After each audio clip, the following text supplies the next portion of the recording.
gentlemen, this is Lowell Thomas, and I intend to ask one or two questions, which you too have probably asked, and then I intend to answer them.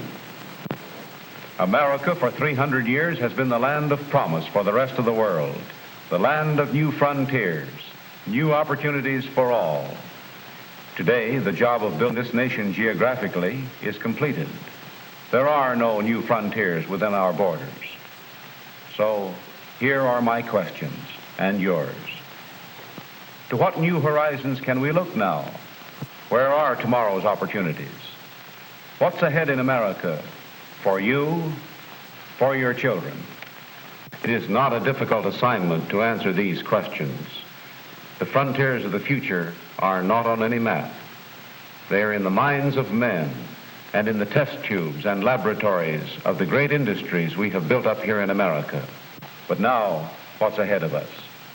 Many of us have had our doubts. There are those who say today that opportunities have ceased to exist. Things are finished. We have everything and not enough. There can be no more progress. Almost 100 years ago, in the old patent office in Washington, the commissioner of patents was just as pessimistic as anyone you have ever heard. The advancement of our arts from year to year taxes our credulity and seems to presage the arrival of that period when human improvements must end. In other words, in 1844, the commissioner was about ready to shut up the patent office and go home, believing that everything had been invented, that industrial progress in America had already come to an end. He didn't know that within 2 years he would be signing a patent on a method of vulcanizing rubber from which there was destined to spring up hundreds of new industries and jobs by the thousands that were made possible through this one idea. No, the pessimists of that day never dreamed of the marvels that would soon follow their predictions. They overlooked one all-important fact that we should know so well. That is, as long as there is a problem to be solved or a desire to be met, American ingenuity will not rest. Today, industry in this country is spending over $200 million a year to improve old products and develop new products, which mean new industries, new jobs.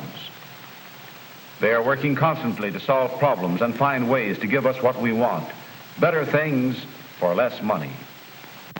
In any one of thousands of test tubes of today, there may be 1 million job opportunities for tomorrow. 15 years after Commissioner Ellsworth's gloomy predictions, Edwin Drake surprised skeptics by pumping petroleum out of the hills of Pennsylvania. For years, the oil men cursed gasoline. It was a troublesome byproduct, and they dumped millions of gallons of it into the rivers and streams. Then, science discovered that gasoline was liquid horsepower. You know what has happened since. Oil and gasoline we demand today furnishes employment to millions of people, and these are only two products obtained from crude petroleum, which was industrially worthless, until American technicians changed a barrel of oil into an Aladdin's lamp, which can produce an endless variety of valuable products. Look at just a few things created by scientific research in laboratories operated by the oil companies of America, byproducts of petroleum from which have sprung up entirely new industries. Face cream for the ladies, special tasteless waxes for certain kinds of candies, wax for sealing letters, soap, fertilizers for the farmers, coke, ink, streets and highways. And on this frontier, opportunities have hardly been touched. But let's get out of the oil business and find out what's going on in other fields. I've been around a lot and talked with some of these research men, and they won't make predictions because they deal only in facts.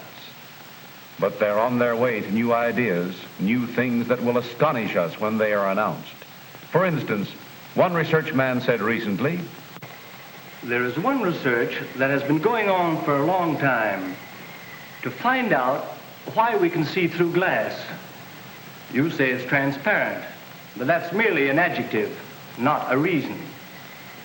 Engineers think they know what friction is, But actually, they can't yet tell you what it is, any more than they can tell you what electricity is.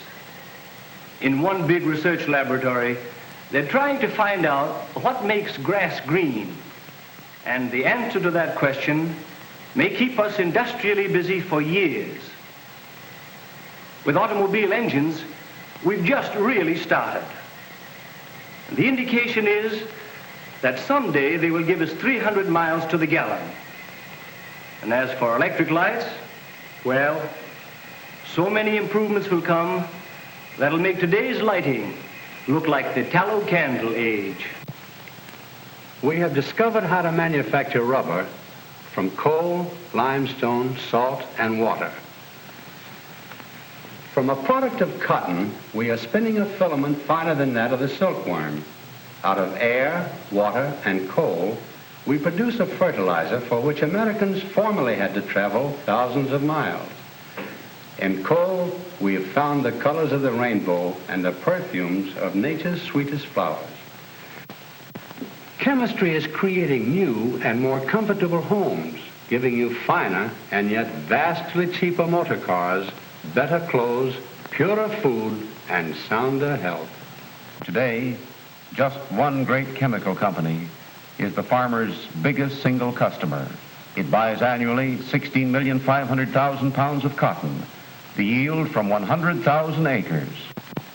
700,000 pounds of cottonseed oil, 36 million pounds of cotton linters, 36 million bushels of corn, 38,000 tons of wood pulp, 40 million gallons of molasses, 6,500,000 pounds of turpentine and rosin, and 23 million pounds of vegetable oils.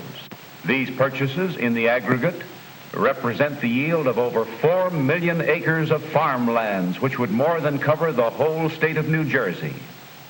And the chemical age is just dawning. Already, industry is making airplane propellers with sour milk as an ingredient, roads from cotton, and artificial leather from the same material. The time may come when the American farmer will grow a crop of automobile engines or rocking chairs. These few things, my friends, are only a hint of what American industry holds in the future. And remember, every time one of these infant industries clicks with the public, gives you what you want, presto, a new industry is created with new jobs and new payrolls. Here are just a few lusty infants. Unbreakable optical lenses for your glasses, television, gasoline from sea sand, rubies from peach pits, sponges from wood and cotton, artificial wool from cheese, but not with the holes, vinegar from coke and limestone, waste gases from the factory converted into antifreeze for your car. Sheep have been raised on chemicals from the laboratory. Plants grown without soil. From cotton, sour milk, formaldehyde, and carbolic acid all scrambled together in the laboratory come noiseless gears, costume jewelry, fountain pens, billiard balls, telephone parts, and many other plastics of beauty and utility. So maybe the moon is made of green cheese, and even if it isn't, the explorers of the research laboratories could probably find a way to do it. One thing is certain. It is these research activities sponsored by American industry that have brought us this far and will continue to create further progress for us. And the industrial scientists and engineers are the pioneers of present-day America, the creators of progress, of new industries and new jobs. Train your son in the laboratories of American industry to see what's ahead. It's a bewildering future, all right, not because there are no new frontiers, but progress.